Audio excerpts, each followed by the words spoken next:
Hello, I am Nobuko INABA, a lecturer of Unit 2, Cultural Heritage Protection System in Japan. I'm a conservation architect and architectural historian. I joined the Agency for Cultural Affairs of the Government of Japan in 1991. Since then, I have been working in the field of heritage policy making, conservation, and management. This course is built upon the knowledge gained from experiences in Japan. At the beginning of this course, it would be useful to study about the cultural heritage protection system in Japan. So I will talk about this. However, before my talk, let me point out an important message that I would like to ask you to understand. That is that the cultural heritage system should be developed reflecting the culture and history of each country or place. Therefore, you who have the best knowledge of your own place are the people who are able to deal with heritage with an understanding of the requirements of your society. You will learn from other places' experiences, but please do not simply try to copy them. Here, I will try to explain how our system has been developed following the changes of society and the demands of the people. Looking at the heritage approaches category by category, I'll explain how they have been introduced into our system. And at the end, I'll explain the situation that we have currently reached. This is a photo collage of heritage categories defined and protected by our law.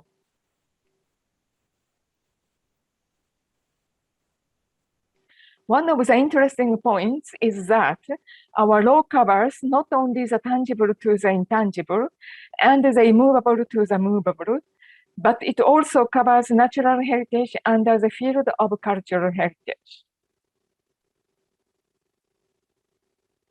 Please look carefully and find such natural heritage in the slide. I'll keep for a while.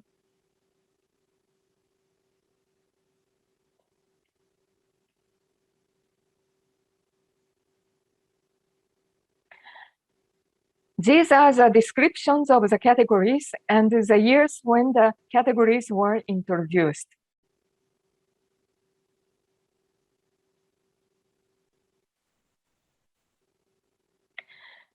The category introduced first was, of course, a non-classical category, buildings and arts. It was in 1897. It happened facing the political system change from the Tokugawa shogunate to the Meiji modern government. We started to protect the artistic and historical achievements of buildings and arts. At the beginning, it was limited to the heritage possessed by religious organizations, but it was expanded to include individuals who were losing their past financial privilege, enabling them to protect their own properties. They started to need the help from the government. That was in 1929. Although these categories were introduced more than a century ago, up to now, surveys to find missing areas that need protection being conducted. For example, in the building categories, the nationwide surveys shown in the slide have been done from 1970s to 1990s.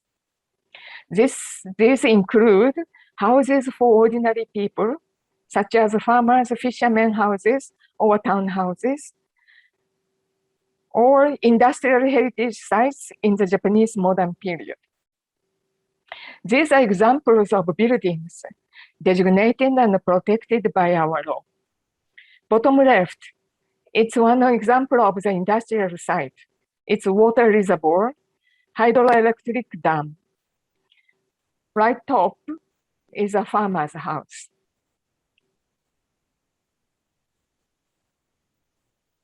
The next change. At the beginning of the 20th century, the nature protection movement in Japan started in response to the earliest rapid industrial development of our worldwide modern history. This movement established the law for the following cultural heritage categories in 1919. Historic sites, places of scenic beauty, both natural landscapes and man-made gardens and parks, natural monuments, animals, plants, geological features, and protected areas. I understand that these nature conservation movements at the beginning of the 20th century, not only in Japan, but shared by European countries or American countries. In many countries now, these areas are normally covered by nature conservation laws and the agencies responsible for them, such as ministries of environment. This is a very unique point that these are included as part of the cultural heritage in our system in Japan. This is quite an advantage. These are the examples of places of scenic beauty, in particular natural landscapes. These are examples of natural monuments. Because of the natural monuments concepts have been kept in the area of cultural heritage without being absorbed exclusively in nature conservation, we could keep the original concept of nature's meaning in and its relationship with people and culture. These are examples of natural monuments of strong cultural association. Of course, the bottom, left top is in cherry blossoms, and bottom left, those are the herd of deer as the messengers of God. These deers are particularly in the Nara, the messengers of the Nara Kasuga Mountains God.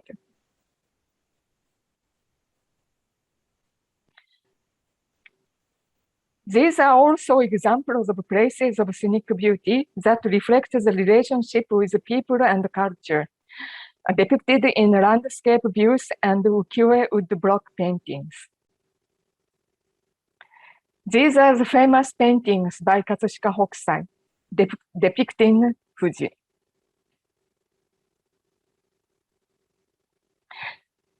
The next move. After the Second World War, the two former laws were combined, and the category of intangible heritage was introduced as addition of those buildings and arts and places of scenic beauties, natural monuments, etc. It was in 1950. The categories of intangible heritage, for example, are performing arts, music, applied art, and techniques. Those are basically by artists. And festivals, manners, and customs by communities. The second category of communities, this area of intangible heritage was separated out as folk cultural properties together with tangible types of folk cultural properties in 1975, because different approaches for the support of artists and local communities were necessary. These are examples both intangible cultural properties of artists and intangible folk cultural properties of communities. I would like to again, different approaches for the support of artists and the local communities are necessary. Different because it's the efforts to identify the requirements category and category are important. You shouldn't apply only one unified system, but from category, you should identify what is a requirement, what would be the so suitable methods for protections? So category to category, you have to carefully design the system.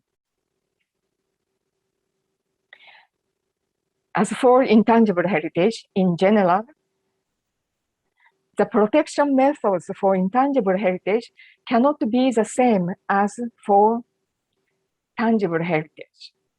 It is more a matter of support for transmission than of freezing the current status. You can freeze the status of tangible heritage, but not for the intangible heritage. The necessary support means training the successors and securing the continuation of performance opportunities.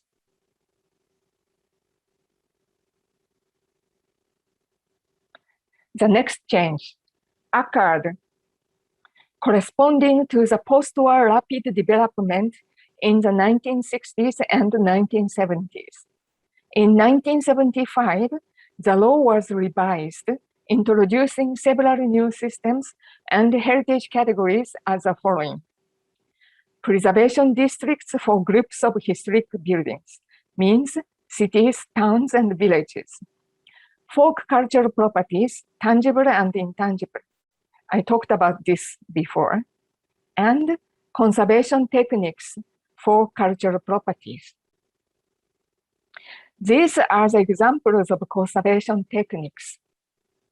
The conservation techniques is the support system that helps to sustain the skills and industries necessary for the protection of cultural heritage.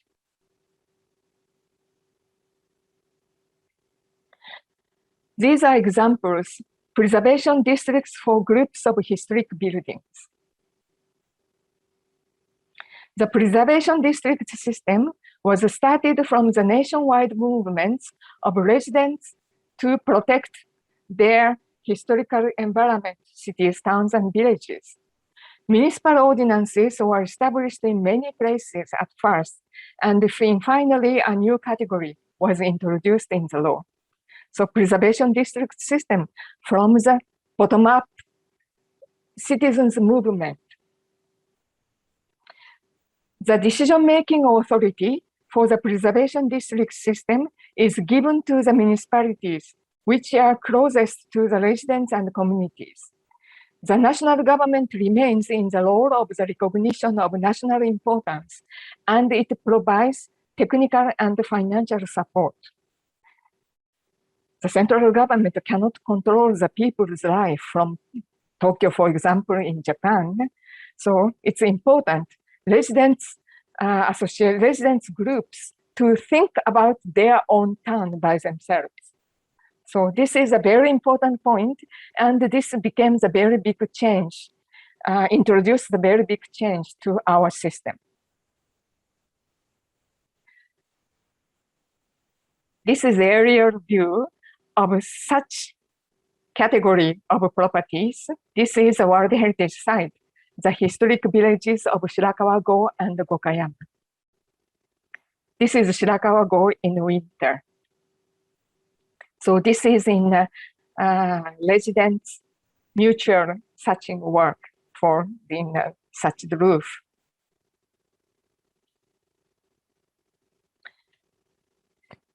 The final addition of a new category was in 2004. The category of landscapes associated with people's livelihoods, such as agricultural landscapes, was introduced. This became the last addition as a new category. So these are the agricultural, forestry, fishery, industrial, or commercial landscapes. These are the examples of agriculture or fishery or forestry landscapes. These are the industrial or commercial landscapes.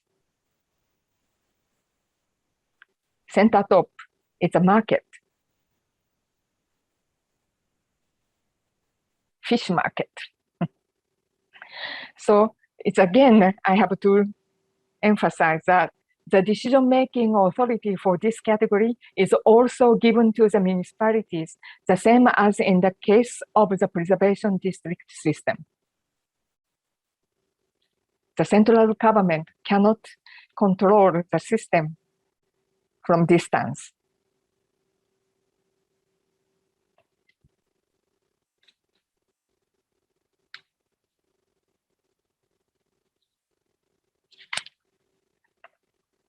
On the screen is again a photo collage of the categories covered by our concept of cultural heritage. I hope that you could understand how we have been developing these categories one by one, corresponding to the requirements of the society. Are there any missing fields? Should we try to search more new categories?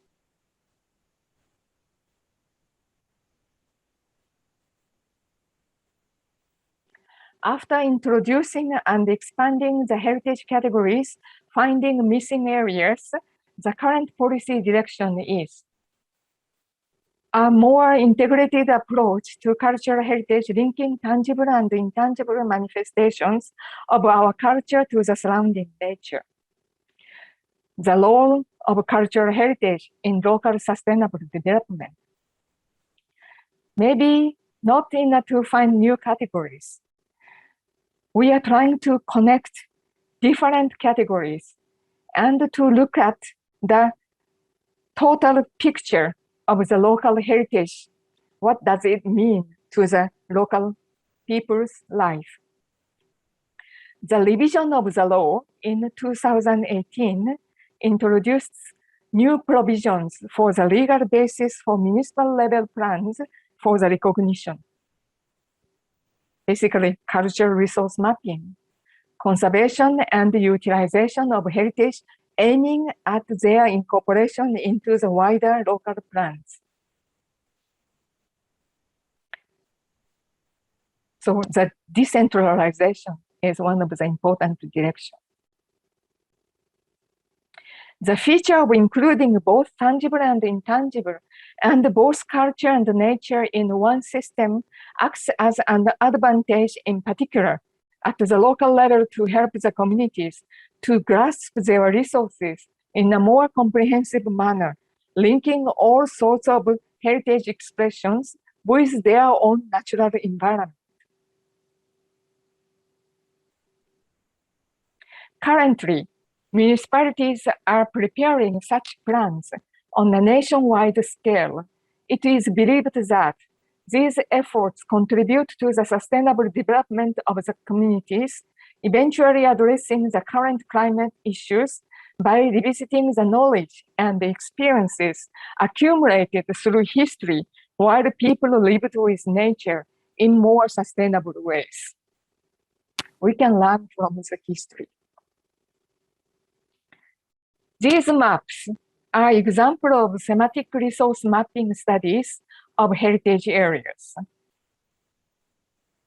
This study was done in 2008 to 2011 by the Kita Akita municipality as a project that was implemented preceding the revision of the law. For example, I'm showing just the examples of such kind of cultural resource mapping.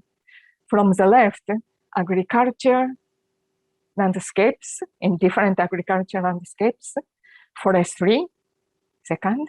The third, mountain hunter livelihood landscapes.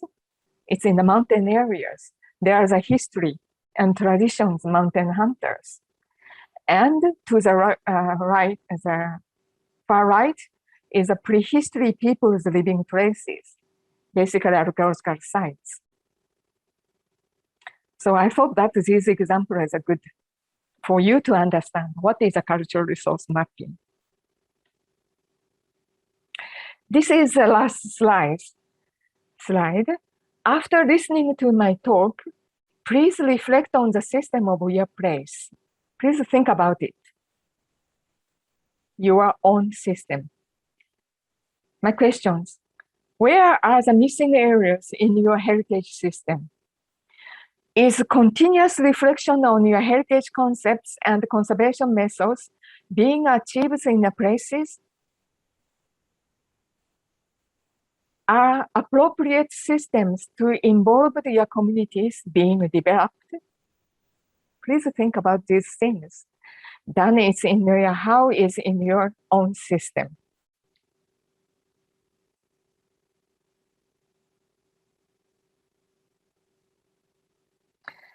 Thank you very much. This is the end of my presentation. Thank you very much for listening. Bye-bye.